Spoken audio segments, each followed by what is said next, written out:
So how long have you been in Branson? All my life, almost, not Really? yet. You Yeah, were born here? Born close to here, around Rolla, Missouri. And then family moved here when I was about 9. So I've grown up here and went to school here. And Why did they everything. move here? My dad's job at the time. There was an opening down here. Actually, in Forsyth is where he got his job. So I grew up in Kirbyville. Kirbyville. Hooray for Kirby! You know where Kirbyville is? I do not, but it's named after Kirby. No, I don't think so. Oh, okay. Because he wasn't here back then. Really? It's amazing. Could have been. You just think he's always been. It's like trees. Not according to the billboards. That's right. No, that's about 7. It's between here and Forsyth, out on East 76. So that's where I grew up. So what did your dad do that he moved here? He was a sewing machine mechanic. Wow. There you go. And back then there were a couple of factories around this area that made pants and different apparel for different companies. And, I see. And so he was the maintenance guy because there was hundreds of machines in those factories. And so he was the guy. Now you would have, if that was modern, if Mm-hmm. that was now, you would be living in Taiwan. Because probably. I would be in the Taiwan USA show every evening. Taiwan US. Taiwan on. Maybe, I don't know. Our show last year was called Made in the USA, and we were advertising that we were changing it. And so, as serious as I could be when people would say, "What are you changing the show to?" I would say, "Well, next year it's going to be made in Taiwan, and it's going to be all of the best Taiwanese music." And so many times people would be like, "Oh, I'm not familiar with," but they thought I was being serious. Yeah. Do you get that? Because you do a lot of sarcasm. I can get too sarcastic at times. Do you have it though that people don't get that you're being sarcastic? Absolutely, yeah. Most of the time they do, but there are times they don't. And, yeah.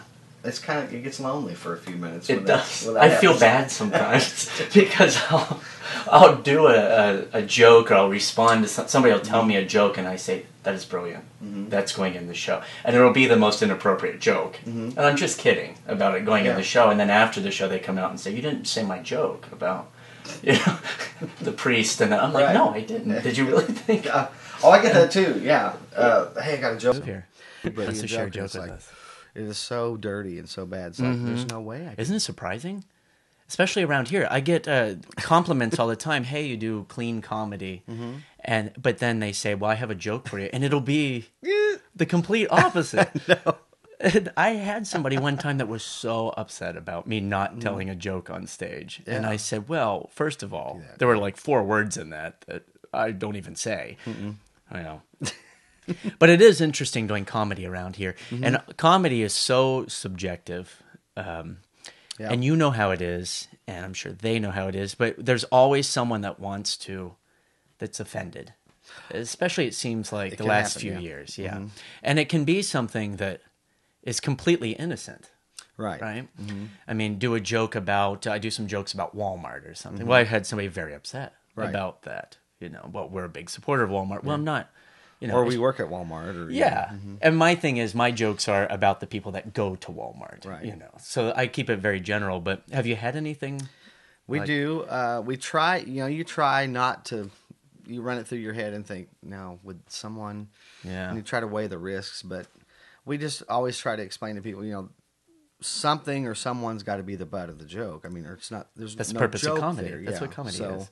Not meaning to offend anyone, but and sometimes they go, oh, okay, and sometimes they don't, but they don't get it sometimes. I do a little speech at the end where I say, thank you for all having a good sense of humor. You know how it is with comedy; people get offended, and I try to, make it like if you go and complain, you're going to look like a fool. That's right. So that's pretty much what I do.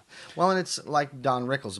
I'm a big fan of Don Rickles, and I watched an interview with him one time, and he explained that especially for him when he first started out, it was very difficult to get laughs, and because nobody knew who Don Rickles was, so they didn't know what to expect, and so he's doing his thing, and people are like wanting to fight, and and he said after you get established, he said it's easy then because they come to see Don Rickles, they know exactly what they're going to get, and they're ready to laugh at it. So no one knew him at first; he wasn't popular, unlike us. Right, Born into popular, yes. Come out with a whoopee cushion.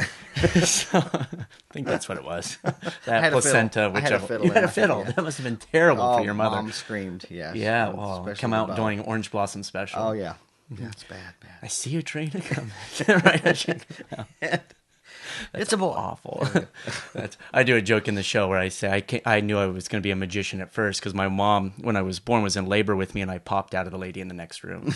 So, ta-da! I love that. So- I wish I so- was a magician. I'd use No, it. you don't. It's a lonely, lonely life. It is. Well, that brings me to another thing. Because because you do comedy, and I get the same thing with magic. Everyone wants you to be on all the time. Like, do you get They that? do. They do. Especially if, like, you go to Walmart, or you just need some soap or a toothbrush and some. Hey, What are you saying? Yeah. Soap and toothbrush? Are you inferring? No, something? no. Okay. I'll Okay. talk to you that after we go off the air. But But people want you to be funny, and they say to you, like with me, they'll say, "What's wrong? Are you in a bad mood?" Like, you're different off stage. You're incredibly mean. You kicked my dog on the way in, well, yeah, I got to get the which is hostility out. weird because the dog was outside, which Right. you went all the way outside. Pulled it out of the doghouse. And Yeah, kicked him in. but no, but some people are different off stage. You do characters on stage, yeah. Yeah, mostly because I've never done stand up, so all the Oh. comedy I've ever done has been with a straight man or with a ensemble, or, that sort of thing.